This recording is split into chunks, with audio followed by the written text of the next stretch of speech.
Hey, real quick before we jump into this episode, I know this is going to be such a disappointment to most of you watching this video because you're not going to see me and Wyatt's beautiful face the whole episode. But unfortunately, for the next 2 weeks, we're going to have audio episodes up just for time's sakes.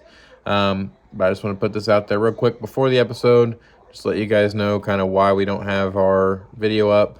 We weren't able to get a video episode recorded these past 2 weeks, so it's going to be audio. Of course, we're still up obviously on YouTube. It's just our still frame logo, but all the audio, all the great Stand Firm material is still there.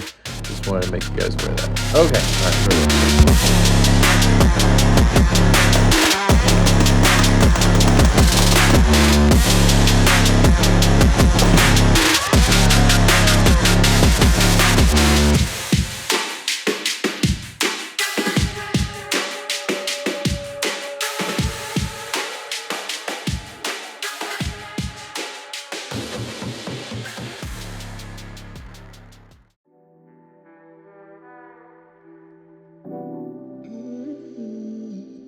I will make your offspring like the dust of the earth, so that if anyone could count the dust, then your offspring could be counted. Go walk through the length and breadth of the land, for I am giving it to you.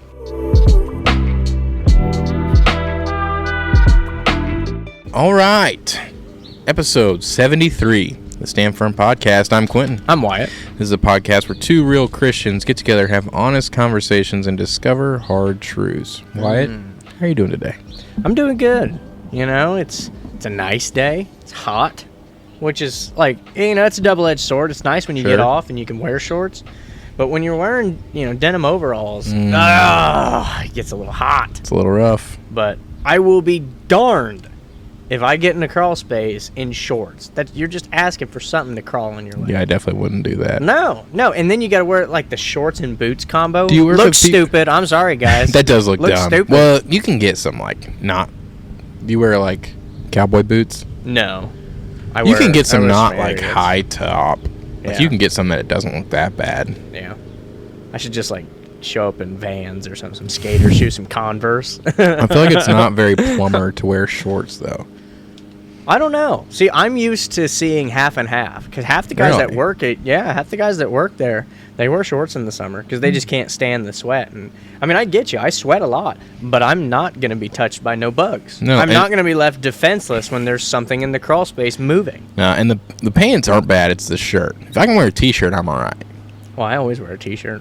That's what I'm saying. That's what I'm saying, though. If I can wear a t-shirt, I'm fine. I do unless I'm in an electrical cabinet. Then I have to put on long sleeves of some sort, which gets a little warm in the summer. But that's fine. Today wasn't too bad at the shop. It wasn't too hot or anything, so well, that's good. That was good. This is really good weather, but I heard this is kind of the calm before the storm. I've been on my weather kick lately a little bit. Yeah, man, you are on your weather kick. And I've been just kind of watching this upcoming severe weather system roll through the U.S. So today, and I haven't looked at it today. I haven't watched any updates or anything today, but it looks like you're updating daily on it. I do. It looks like out west, so like upper Midwest, like Minnesota, Iowa, Wisconsin area is getting hammered today. With rain? It was just severe weather, so heavy winds, hail, and potential tornadoes. I know there was a couple wedge tornadoes that touched down in Iowa maybe last night. Okay. So anyways, this morning tomorrow morning, 5 a.m. ish, we should start seeing some storms, and then in that kind of sunrise period, we should start getting some severe weather. But it looks like around. There's a couple of different, so none of the models are agreeing. So there's like 3 different models you can look at, and none of them are really saying the same thing. They're kind of all over the place as far as like when the storm is going to hit. But it looks about like this will be kind of through around 3 or 4. Now, this will come out next or Sunday. So we'll have already been through it by then, so we can see, was the prediction correct or not? I mean, generally the stuff I've been looking at's been right for the most part so far. This last super severe storm they talked about wasn't that bad. there were a couple tornadoes that touched up in, like up north, kind of Carmel, Muncie area. But we haven't seen anything like this. It was like the first week of April was pretty rough for us here in this area. But other than that, dude, we haven't seen any super nasty weather. Not too bad. So I'm hoping. So really what creates this is actually becoming a weather podcast. That's right. We're just going to tune in. The reason we haven't had too much severe weather is because we've had this kind of cold snap going on. So out here in the east, kind of Illinois and on eastward, it's been cold. Now out west, it's been above average, like heat-wise. It's been chillier. We've been in the 40s, 50s. Right? Illinois is to the west. No, I'm saying from Illinois towards Illinois. the east. Okay, gotcha. You're not an idiot. Well, I know where the states are. I'm sorry. Gosh. So Illinois on eastward is what I'm saying. Okay, yeah, I get you. Yeah, It's been chillier, how we've been in kind of the cooler temperatures. Well, out west it's been super hot, and that is not an environment for severe weather. The reason in the spring why we get this severe weather like we do is because you get you get so hot out in the east and you get cold out in the west, and that mixture of temperatures there creates severe weather. So as you're looking at that temperature map and you see heat out in the east and cooler temperatures out in the west, that line that temperature kind of meets at, that's where you see a lot of your weather. That's kind of why Tornado Alley generally is more out west, and it's right down that split between the out west, and then you start to get into your Midwest area, and that's where a lot of your weather is at.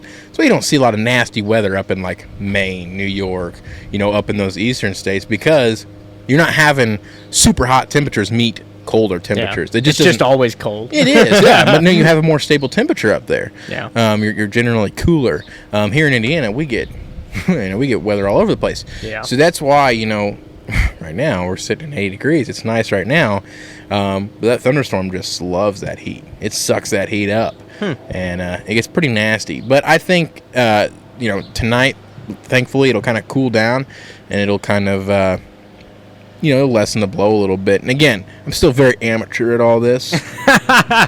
But let it be known, Quintin is our meteorologist. You can always look to the Stand Firm podcast to stand firm through the weather. It's just going to be a week late. The weather will have already happened by the time you hear it. Guys, prepare! Oh, yeah. Sorry. Don't come to us for like recent weather, because it's going to be a little late. Yeah. No, I mean, and I could be completely wrong. That's the way to do it, man, because then we just edit it in post-processing. Man, you're always right. You're the meteorologist that's always right. Dude, I'm telling you what, we're going to get this exact amount of rainfall. Yeah.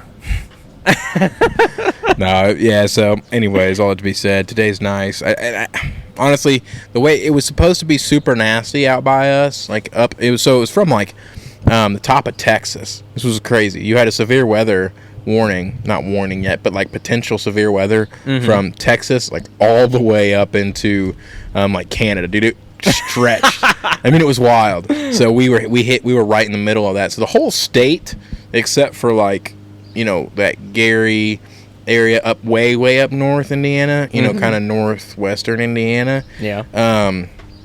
Is in that. Gary's to the east. Ah, you got me that time. Well, no. No, I'm just messing with you. Dude, you're making me.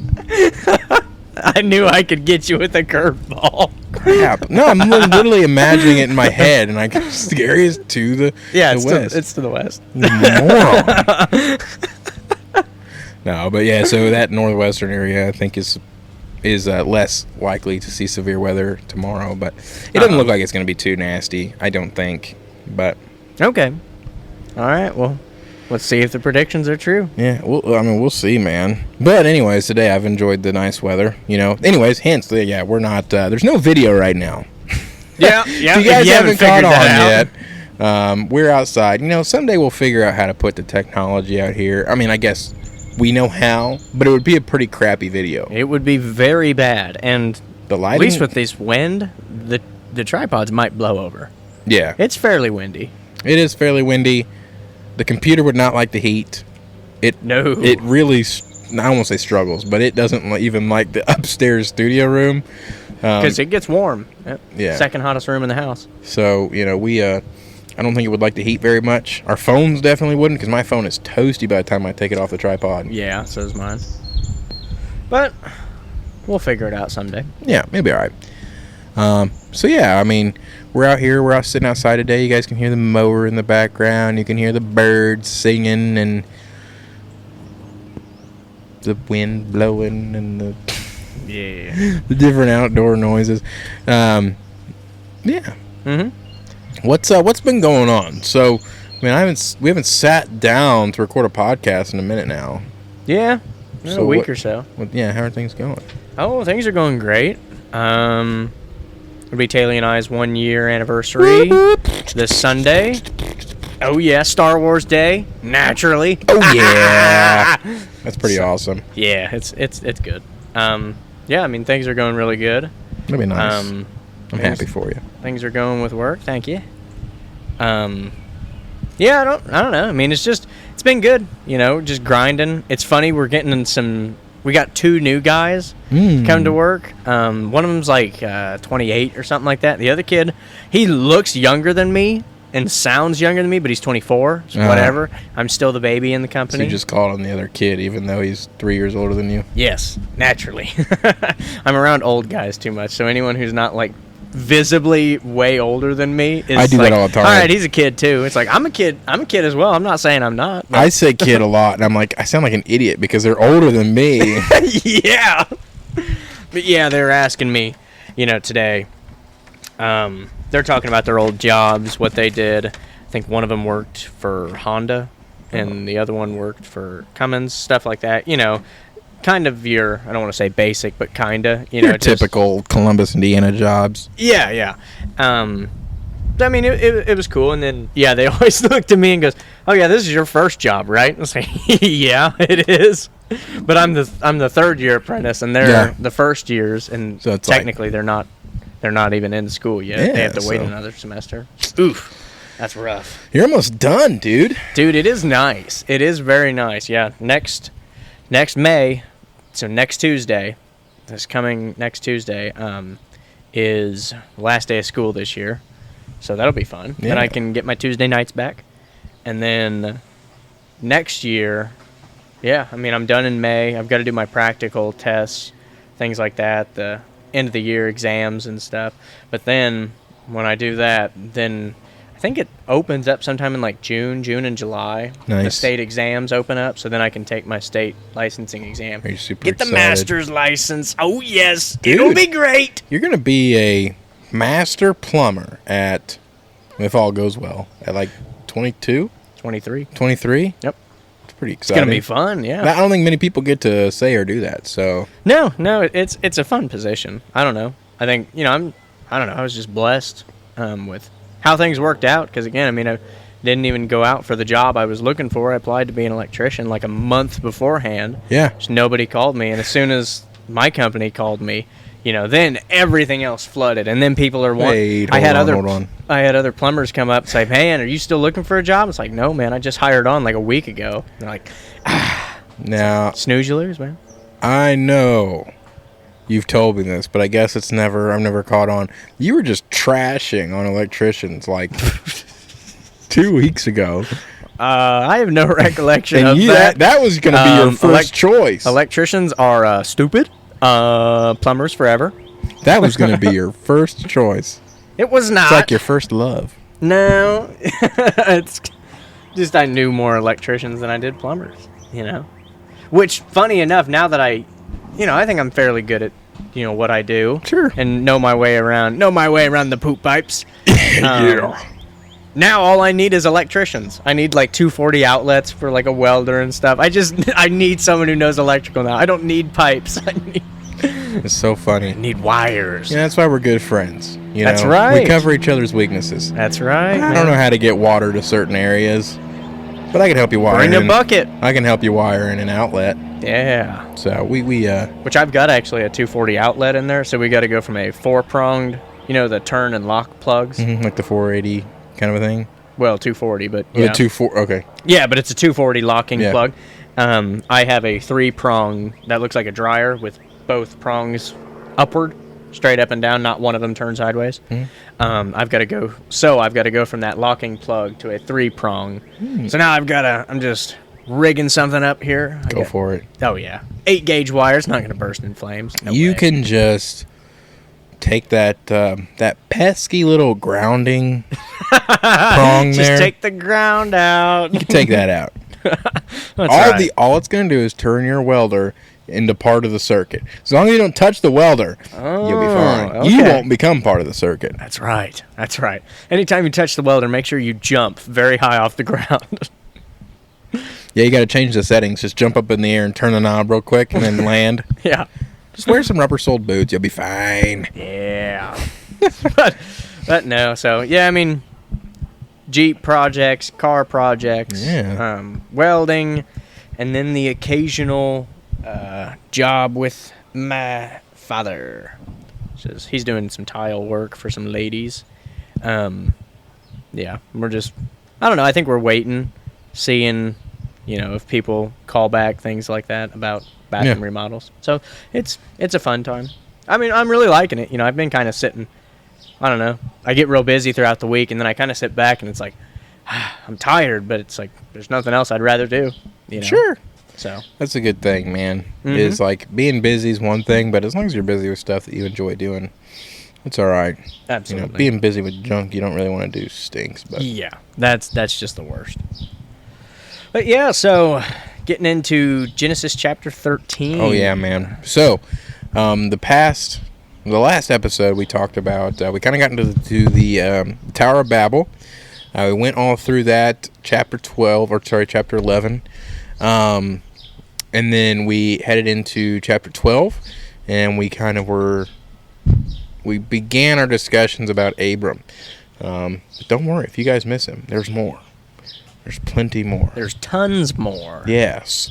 So that's kind of what we're going to do today, is jump into Genesis 13 and get more into Abram. I remember last week in Genesis 12 where we talked about Abram and a little bit about his deception there in Egypt, and we'll hit on that a little bit today and just kind of seeing him and his how does he carry on after they leave Egypt, because that's kind of where we left it. Yep. There in chapter 12. So that's where we're going to jump in today. I'm going to go ahead and start reading in chapter 13, and then we are just going to pick it apart as we usually do. Okay. All right. Yeah. So, there you go, Tom. Tom, tell us what it is. Oh, I tell you, dude, the last episode we did outside, he texted me exactly what the plane was. No, he didn't. He did. No way. Let me find it. Give me one second. Let me find the text message, because he totally did. He said, I texted him a bunch about hunting and stuff. Cessna 172. What? That is insane. That's insane that you just know that. Yeah, he's good like that, man. Man, I could never do that. I can't do that with cars. I can't do that with anything. I mean, I can be like, that's a diesel, but I couldn't tell you. Yeah, that's about the only. That's a diesel, or that's a motorcycle, or that's a school bus. You know that? Yep. Yeah. I think. Oh, maybe a semi or a dump truck. One of the big things. It's yellow. Big engine. But anyways, jumping in here to Genesis chapter 13, verse 1 says, So Abram went up from Egypt to the Negev with his wife and everything he had, and Lot went with him. Abram had become very wealthy in livestock and in silver and gold. From the Negev he went from place to place until he came to Bethel, to the place between Bethel and Ai, where his tent had been earlier, and where he had first built an altar. There Abram called on the name of the Lord. Okay, so real quick, remember his time in Egypt and all the things that Pharaoh had given to Abram because of his wife's oh my gosh, his wife's name, Sarai. I don't know why I completely blanked on that. His wife Sarai, who he told Pharaoh was, that's my sister, have at her.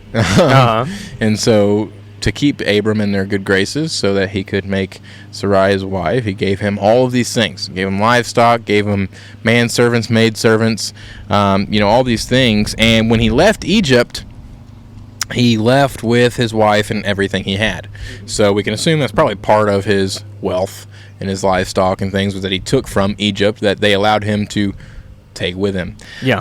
So that's a little note there. I kind of like how it kind of points to him going from place to place, kind of working his way back to Bethel, and that's where he made the altar of the Lord. And I kind of saw this as almost like a repentance, or I guess like a recalibration. No, I agree. You're going back to where you started this. Yes. And so then and there Abram called on the name of the Lord, and at least to me that doesn't seem just like prayer, because it feels like we've seen through the New Testament, Jesus would go off and pray, and it's more of a, that's kind of a, I don't know, solitary, intimate relationship, one-on-one kind of a thing. Yeah. To me, that always seemed like called on the name of the Lord, that, that's a public proclamation. Mm-hmm. And you got to think, Abram, he's traveling with servants, he's traveling with, herds. He's not just one guy. He's a horde moving around. So calling on the name of the Lord, I almost wonder too, is, coming out of Egypt, maybe he took some servants, some people who hadn't been with him before, and he's coming back to Bethel and saying, this is who I follow, this is who we follow. If you're in my household, you follow the Lord. So I think it's also kind of a recalibration for him and getting back to his roots, but also maybe, kind of showing those around him too, that he's not lost sight of that. God is still number one. And so I just have a couple verse here, actually. Says Joel chapter 2 verse 32 says, everyone who calls on the name of the Lord shall be saved. And so in the Hebrew Bible, this phrase, it's Hebrew, so bear with me. It's Quara Bashem. Nailed it. Oh, sure, buddy. It's associated with a covenantal relationship. So it's not just a prayer. Joel ties it to deliverance in the last days, foreshadowing that true worship leads to ultimate salvation, right? Yeah. So you can't just say, yeah, I believe in God. No, it actually, it comes through in your true, heart of hearts, but also outpours into your actions. Because if you do believe God and you do believe Jesus, then you will obey their commands, right? Yeah, absolutely. Little side. I've realized editing through the podcast, every time one of us makes a point, it's yes, absolutely. Do we? Both of us do it. Really? Yes, both of us do it. I'm like, oh my gosh. Anyways, yes, absolutely. I agree. Absolutely. Double down. But no, just going off of what you had said, I completely agree. He returns to the place of his earlier devotion, right? Bethel. And like you said, the first thing he does is call upon the name of the Lord again. And just again, just reiterating what you said, despite the misstep, if you will, in Egypt, the deception with Pharaoh and Sarai, despite all that, his heart remained aligned towards God. Kind of that recalibration, like you said. His heart still was aligned with God, though, because he returned where he was, and he made sure to call upon the name of the Lord. So he was still aligned there. And still, it's a powerful reminder that, kind of like you said, repentance looks like returning back to the basics, right? Yeah. It looks like returning back to the beginning, to the place where we first knew God's presence, right? There's a verse in Revelation chapter 2, verse 4. And it says, but I have this against you, that you have abandoned the love you had at first. In verse 5, it goes on and says, remember, therefore, from where you have fallen, repent and do the works you did at first. And that's essentially calling us as believers to return to that first love that we had, the first love that we knew when we drifted. And so I think that's exactly what Abram's doing here. He's returning back to his first love, right? That first place that he was, that the basics, if you will. Yeah. So I think that is a really important note. It's easily looked over, but I think that's something we can take to our own lives. We can pull out as like, look, there's nothing better than just returning back to the beginning. Yeah. So I don't know, I feel it sometimes. You get going, you're in the swing of things, cool, and maybe you want to try something different. Maybe you just want to, I don't know, you just keep on going, right? And sudden, things start to overwhelm you. Things start piling up, maybe, whether it's jobs, whether it's, sure. Jobs, relationships, maybe some hard talks that you got to get to and things like that. and you just start feeling overwhelmed. And I think that's when you need to not get, keep it simple, right? Right. And return back to the basics, because again, I think a lot of times that added frustration, and you're just, thinking, it's like, why is this happening? I'm trying to do what I'm supposed to do. What have I? Take a step What's changed? back. Yeah. And so, take a step back, kind of recalibrate, and go back to the fundamentals. Because if you know it worked here, go back to that. Do that, because it worked when you were just, I don't know, when you were just reading in the morning. But you weren't trying to incorporate a devotional and read in morning and night and maybe listen to a podcast about faith. Maybe just strip some of those things back and, again, just start from step one again. Yeah. And, okay, now I'm going to try it again. Well, it's like, and as well, it's like troubleshooting. You're basically troubleshooting your life. It's like, okay, this is not working. Let me step back to when it did work. Let me work through the process. Okay, how does this system work as a whole? Okay, and I can start at step one. You have to start at step one and watch it, follow it along, and eventually you hit, okay, here's where the issue was. But you have to return back to the basics. You have to return back to the beginning to understand, one, where you went wrong, and to go ahead and restart. You have to be at the beginning to restart. So, I think, there's a reason when people go on vacation, they don't want to bring all the complications they have in their daily life. They want to do nothing. Yes. Because you're recuperating, you're recalibrating. I think we need that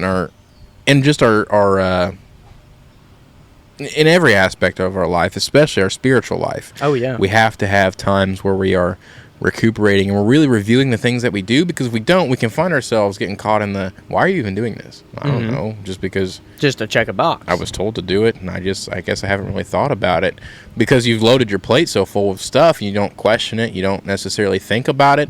It's just, like you said, checking a box. You're just going through the motions. It's like, well, why do you go to church every Sunday? It's like, well, I don't really know. It's like, there even really a reason, or whatever, you find yourself back. Why do you do a devotional every morning? Because it's what I've always done, I guess. You lose why you started something, like why, like people that are going through marital issues, it's like, why'd you get married in the first place? You're going all the way back to the beginning. Like, why did you fall in love with this person? What is it about them? Find that again.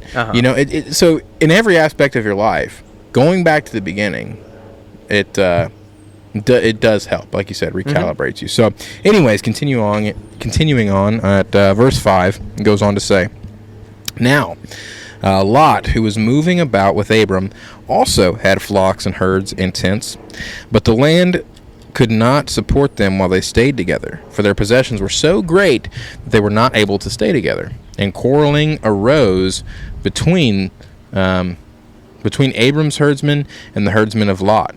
The Canaanites and Perizzites were also living in the land at that time. So now we begin to see some conflict. We see this conflict between Abram and Lot's herdsmen. The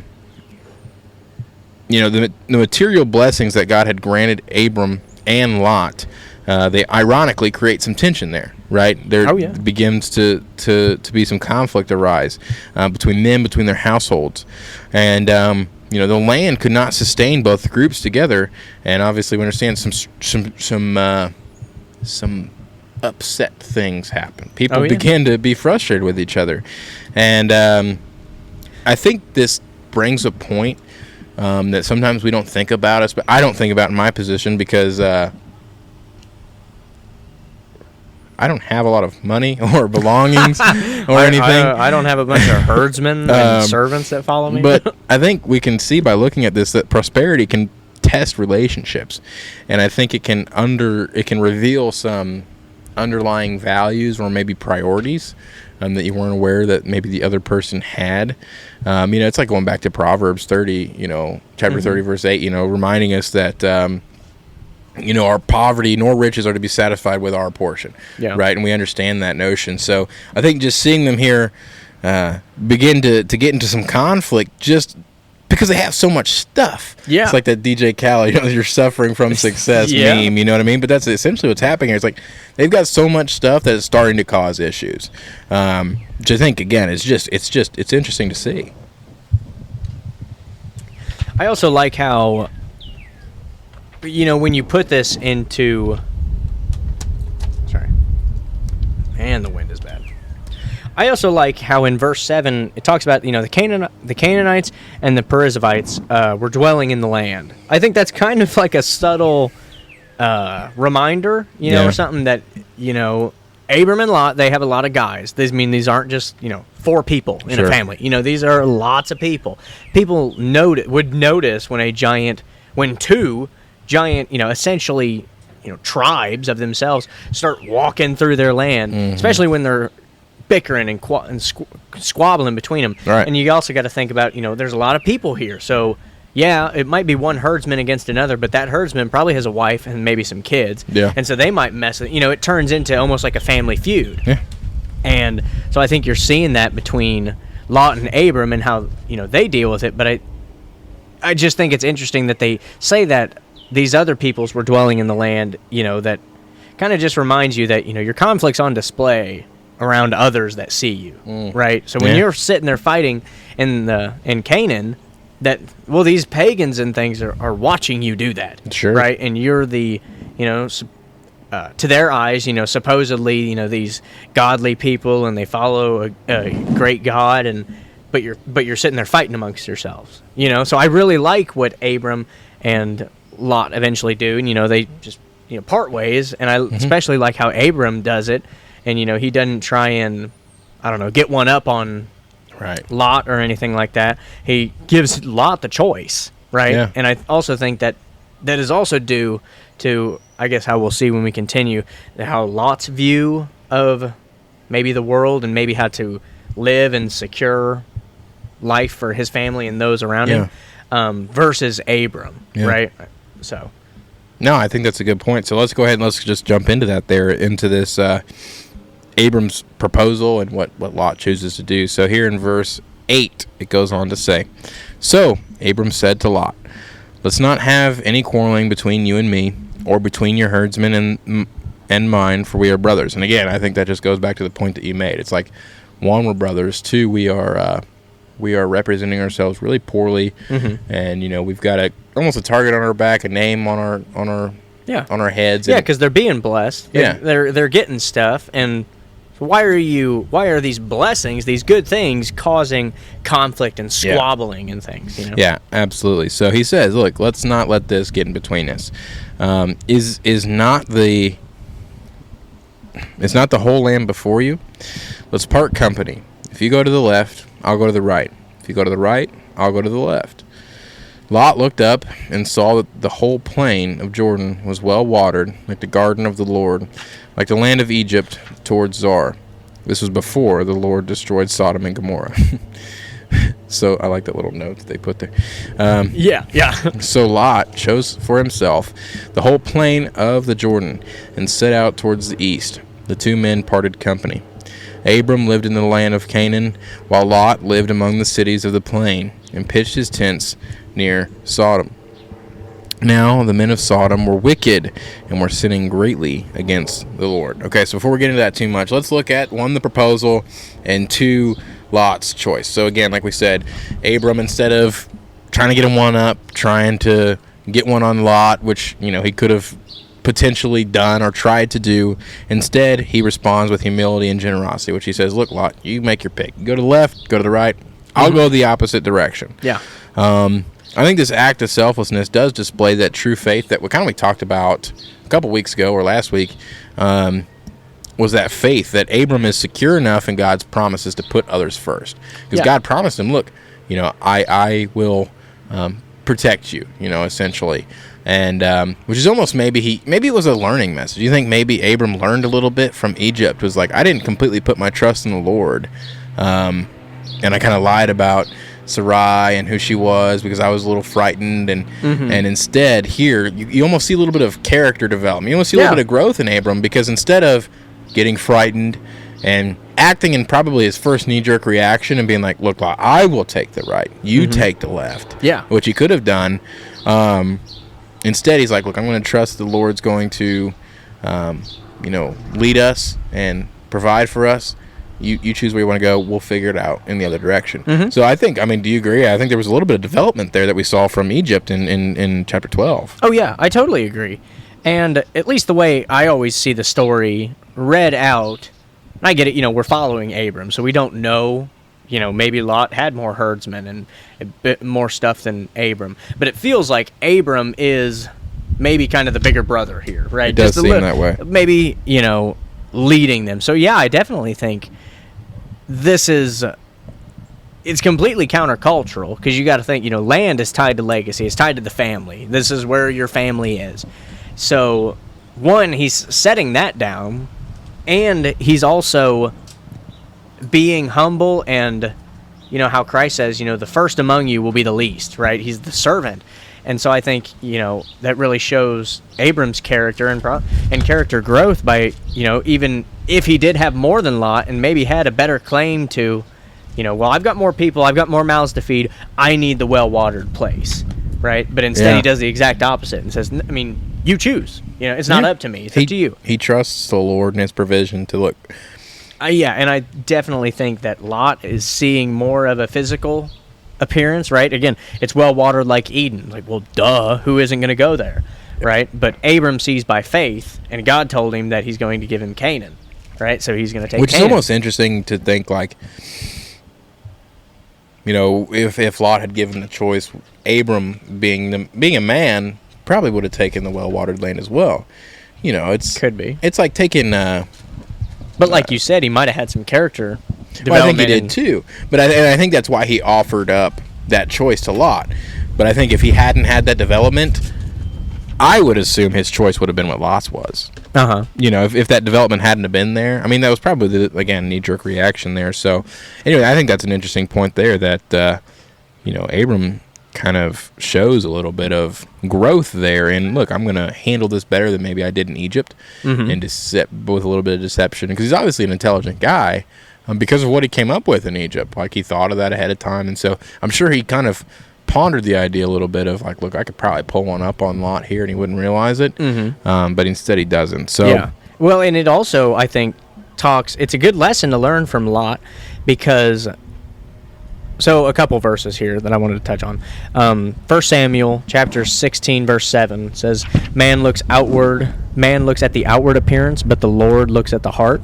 And so, again, looking at Lot, looking at the just the outward appearance of the land versus Abram seeing by faith and trusting in God.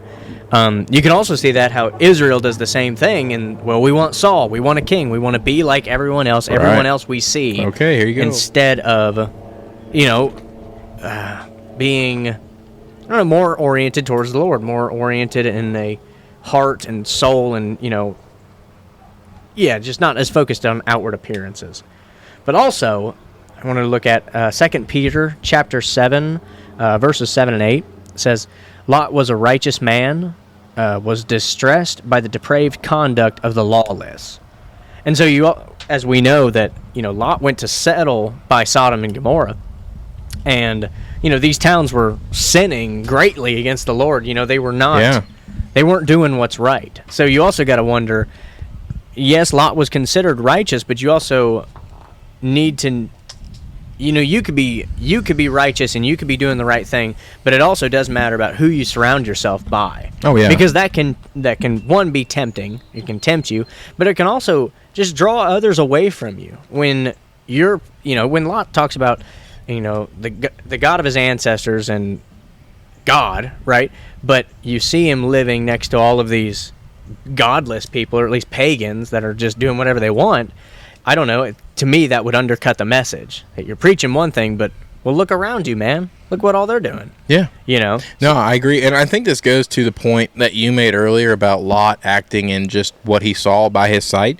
By making the decision to choose the obviously lush Jordan Valley, but it was strictly based on the outward appearances and not that spiritual environment. Because, as we can see here in, Genesis 13:13, like I read, that Sodom and Gomorrah were already notorious for wickedness. So it plays to that point that you made. Look, Lot's decision was motivated by what his eyes saw. And again, it kind of almost reiterates, in 1 John chapter 12, when we see, we see the warning of lust of the eyes, emphasizing that not all that appears desirable is spiritually safe. Oh, yeah. I think Lot just saw the good land, that looks very prosperous. Yes. And where the land may have been, the area he was obviously was not. And again, as we carry on further into Scripture, we will see almost the result of that decision. So, yeah. Continuing on in verse 14 here and finishing up chapter 13, it says, "The Lord said to Abram, after Lot had parted from him, lift up your eyes from where you are and look north and south, east and west. All the land that you see I will give to you and your offspring forever. I will make your offspring like the dust of the earth, so that if anyone could count the dust, then your offspring could be counted. Go walk through the length and breadth of the land, for I am giving it to you." So Abram moved his tents and went to live near the great trees of Mamre at Hebron, where he built an altar to the Lord.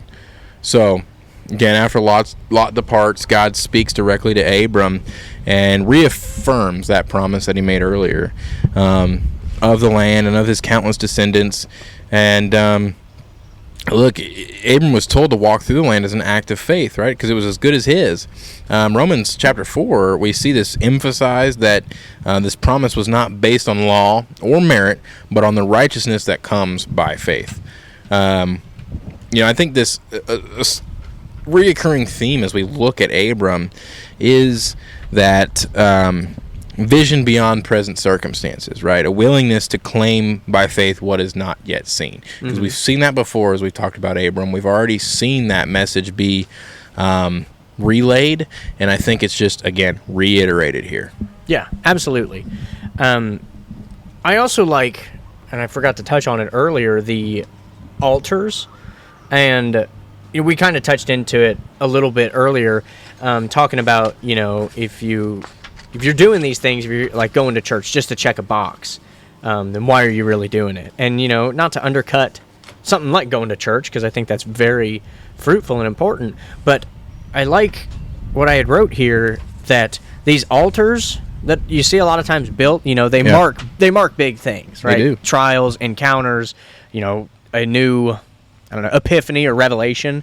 And I don't think, the altars aren't there to, like, impress God. Do you mean God doesn't care about that? Right. But it's for us to not forget God, right? We don't do the ritual to impress God. We do the ritual to remember God. Yeah. And to, again, act like Abram. And, to do these things that are countercultural, but that are really, they're in love. You can see he loves Lot by giving him his choice in the land, by taking, the land that doesn't look near as good, thinking, it's like, all right, God will provide. So again, you're leaning on the Lord, and we also know, that as soon as Lot leaves, then God speaks to Abram, right? So you see that, when Abram gives up this nice land, gives it to Lot, and again shows, love towards him, in humility in himself, I think, not just taking land and saying, Lot, go figure it out yourself. You're also seeing that when you do that, God gives more. God blesses you. Responds to that, I think, you can't I've, heard this phrase from, the guys at Blue Tassel a lot, you can't outgive God. To be outrageously generous and to be loving of others, even what might look like to the detriment of yourself might not be to the detriment of yourself. Because just like we see with Lot, this good land turned out to have a lot of sinful people in it that, are tempting, drive you away from the Lord. So, all that glitters isn't gold. No, you're right. Yeah, I think you're right, man. I think, that's a huge message here. Going back to the altar that you were talking about. We talked about a couple weeks ago how that altar that Abram is building when he was in Bethel previously was almost like an act of worship. It was right after he kind of underwent this journey, this complete uprooting of his entire life. That's right when he built that altar. So you're right. It was this monumental point. It was this act of worship to God that was almost this gratitude that he was extending to God. It was not, I'm not trying to boast to God. I'm not trying to impress God. I'm more showing my gratitude in the only way I know how. It's gratitude, and also, again, because that altar's there, he can look back and go, yeah, I remember. So when he sets out from his father's tent and he gets to Bethel, and, it's a long road. It is, like you said, life-changing. So he builds the altar, and then again, you think, well, he goes to Egypt. Things don't, they work out. They don't really work out. He leaves Egypt. Sure. I think it could very easily feel like, well, God just told me to leave my father's tent, and this kind of sucks out here. Yeah. Because you got to think, these aren't, we read it so easily in the Bible, but these were years, months, days, it's this, they're not, who knows they're how not long driving cars. Who knows how long they were in Egypt for? Exactly. It could have been a long time. Yeah, a long time, and you got to think about the journeys there. So, there's a lot of days where where you don't hear God's voice, and you're just kind of walking. It's like, seriously, man? There's a lot of unknown. There's a lot of, It's easy to forget what God's done for you, to think God's not there for you. So I think the altars are a very good way to remind you, of all that He's done. And I think you're right, and I think it goes back to the point we made at the beginning of the podcast, where it's recentering yourself, it's recalibrating yourself. It gives you a spot to go and look back and restart. It's what He did at the beginning of chapter 13 by going back, returning to Negev, returning back to Bethel. It's that same thing, right? It gives him a spot to return to. It gives him a spot to recenter himself at and to look back and be like, well, that's where I was. I do that a lot in my personal life, where sometimes I feel like maybe I'm not making enough growth in work or in my spiritual life or my relationships or friendships or whatever it may be.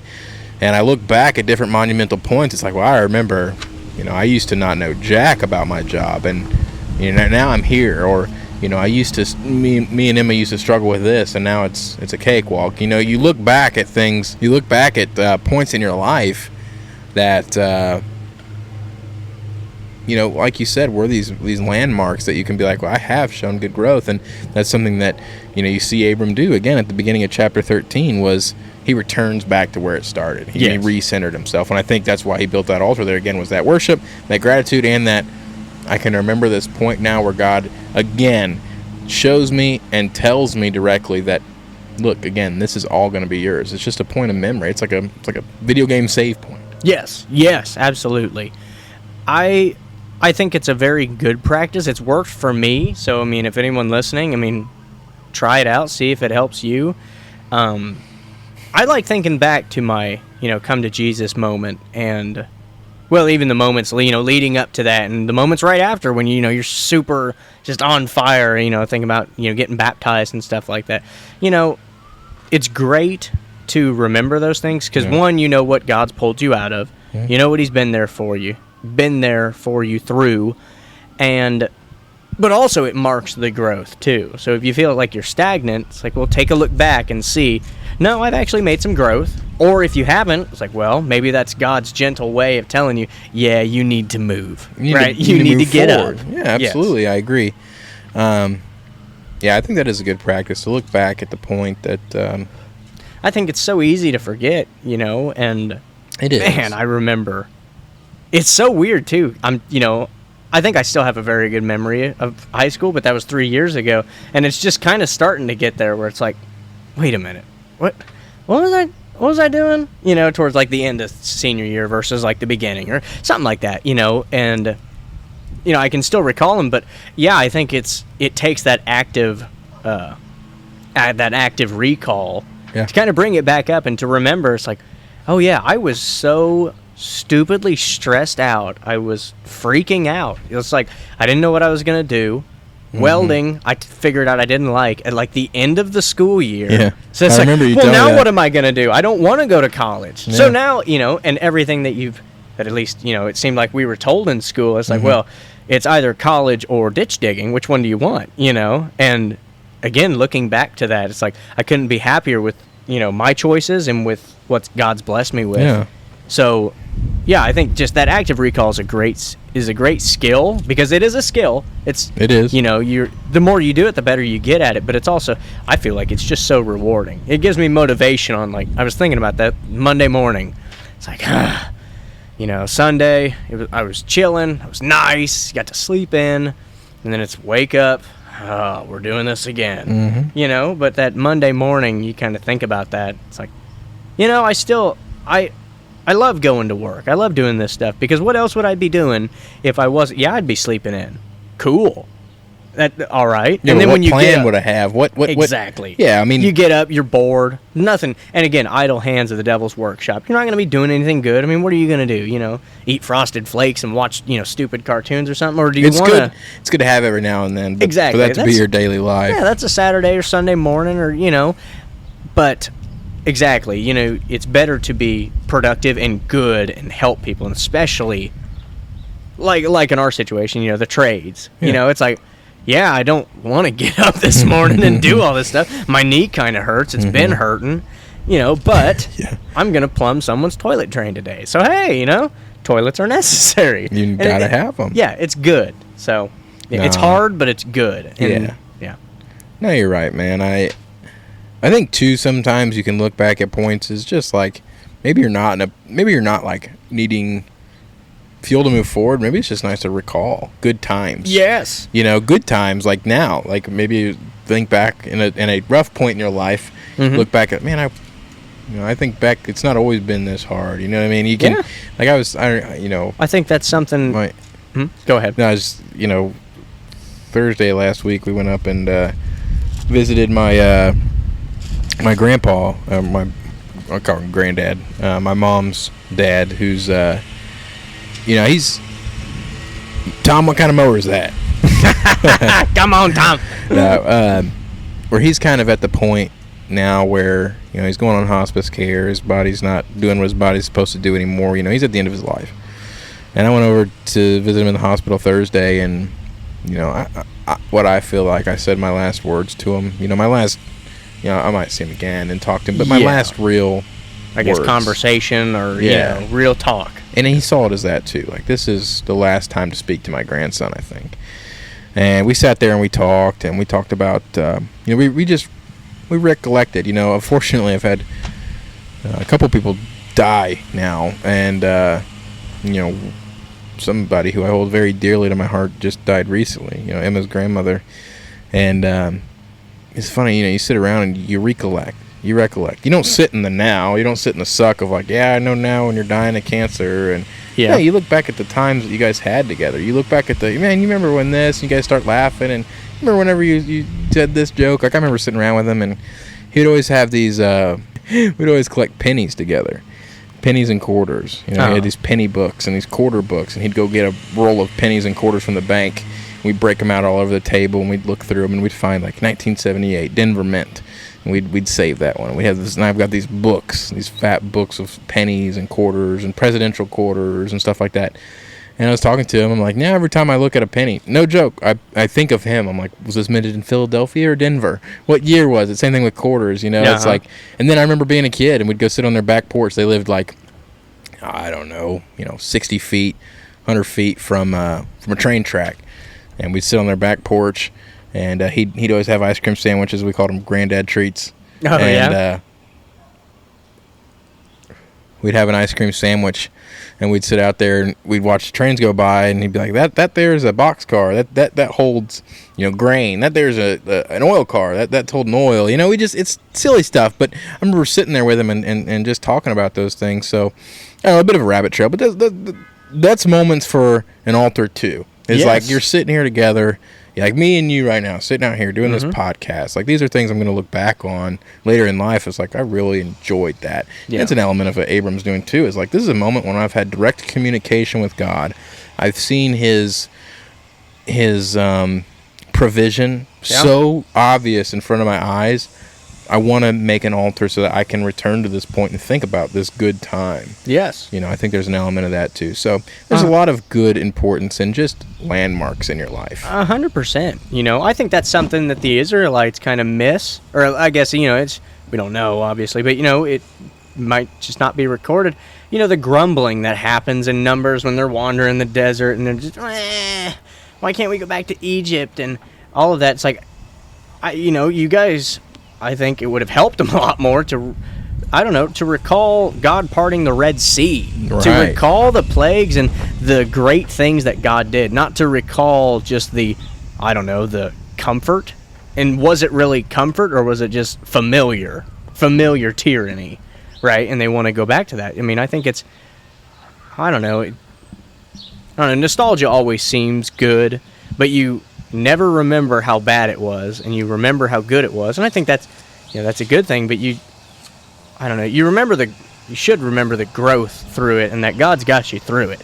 Yeah. So you might think, man, everything's changed now. It's all different and weird and all this, and and I mean, yeah, there are there are things that change for the worse, sadly, right? But that's the fallen world we're in. Sure. But there's a lot of times where things change and they end up being better than you thought. They might have changed for the worse temporarily, and then you figured out how to get around that, and it actually got better because of it, because you had to change and adapt. Yeah.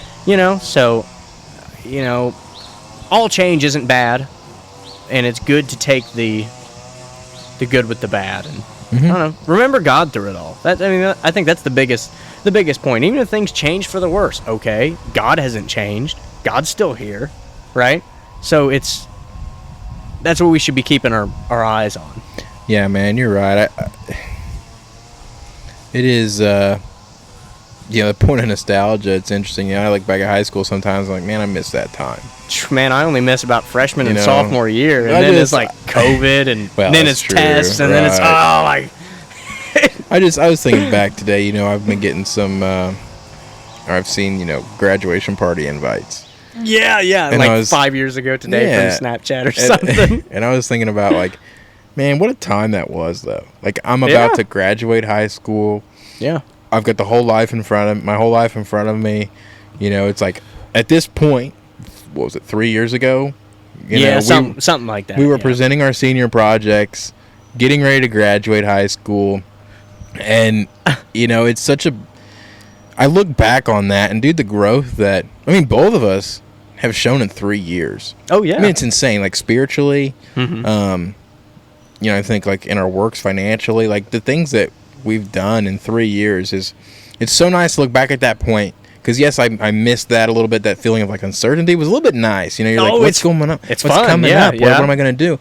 And then now I'm in the groove. Now I'm in the grind. And I'm like, man, this stinks. I want that again. But then I look back at, man, I was worried about so many things that now God has man, looking back at, my past couple jobs and how God has laid that path out. And now that I look back at where he's brought me now and the things that I was able to do, and the things that he blessed me with the ability to do, and I look back over that, and I would have it no other way. I would not want to be in any other position. I'm married to the biggest crush of my life. I'm enjoying a life with my best friend every day. It's awesome, and I'm enjoying provisions and prosperity brought on by the Lord that I never would have imagined. And I'm sitting in it now. And I don't think I appreciate it enough. And it's conversations like this, and it's looking at scripture like this. It's like, you have to do that. Oh, 100%. You have to look back and thank the Lord for where he's brought you. Mm-hmm. Yeah, I get very, focused on, what do I want to do? What do I, next year when I get my license. Next year when I get my license, and it's like, man, slow down, because, there are a lot of days where, man, it's kind of nice being an apprentice. Yeah, and you're going to look back, whatever, it's 5 years. Yeah, you've got your own deal, you're working for your own thing, and you're like, man, I miss when I was working at, this place. When I didn't have it all on my shoulders. I know. I wasn't the guy who everyone looked at. Yeah. And I think those, those times of uncertainty, they're so fun. But in those times of uncertainty, I think you're wanting to get to the groove and the grind that you're in. Yeah. So, yeah, the grind ain't fun, but I guess, to whoever's out there, the grind you're at, hopefully, should be what you strove for, 10 years ago, 5 years ago, however long ago, you strove to be at where you're at right now. Even if where you're at right now, is just, I'm working 40-plus hours a week. Now, I got to work 50 hours a week because, things are expensive. But where else would you rather be? Would you rather be back there in that time of uncertainty, waiting to get to where you're at right here, or would you rather move forward and see what's ahead? Because, even in the grind and the work and stuff like that, there still is uncertainty. There's things to look forward to. Maybe, your next big house project, or the next, maybe you want to pick up gardening and you don't, normally you have a black thumb and you want to try it this year or something like that, Figure out a new skill, even if you're an amateur woodworker, but you like cutting wood or something, slap it together, I I don't know. There's little things to be appreciated everywhere, even in the mundane of life, because life's lived in the mundane. Sure. You know? Well, I mean, dude, that's what life is. Life is, you know, you look at a couple big moments. You look forward to a couple big things that, you know, kind of keep you going. But you're right. Life is lived in that day-to-day grind. Hey, I'm, you know, for you, you know, I'm off work, honey. What do you want to do? You know, that's life. And I especially think, you know, as a high schooler, it's like, that's what you want to get to. Mm-hmm. You know, but it's easy to take for granted once you're there. And it's like, oh. Okay. I tell Emma this all the time. I'm like, I remember when we were engaged, and it was like, man, you know, I don't want to take you home. Like, I wish we were married again. You know, like, I'm looking forward to June 8th. It's like we're getting married, and then I tell her all the time as we're laying in bed together, just talking. I'm like, this is what we've wanted for so. Like, we're here now, and like we laugh and we smile when we think about it. It's like we remember being in high school and, you know, not even dating yet, and being in a car together, and that tension that's there, you know, you're like, oh my gosh, I like her, but I haven't, you know, and we look back at that now, it's like, this is what we've always wanted. Like, this was our goal, and now we're here, and, you know, sometimes we get caught up in the, like, oh, you know, now there's nothing to do, you know, we're just sitting on the couch together, rotting away, or we're laying, and all we're doing is going to bed, and it's like, hey, we get to go to bed together. Yes. You know, like, that's a blessing. Yeah, and so it's finding the beauty in that mundane, I think, is a huge key. I think a big reason people get down in the dumps, depressed even, is that mundane. Is that seems like you have no purpose, or you have no... And I encourage you today is to build those altars in your life. Mm-hmm. You know, mark those moments in your life where God has shown ultimate provision, where you recognize that, look, this is where God has blessed me, so that in those moments of, you know, in the dark winter when you're sitting inside, it's dark at 5 p.m.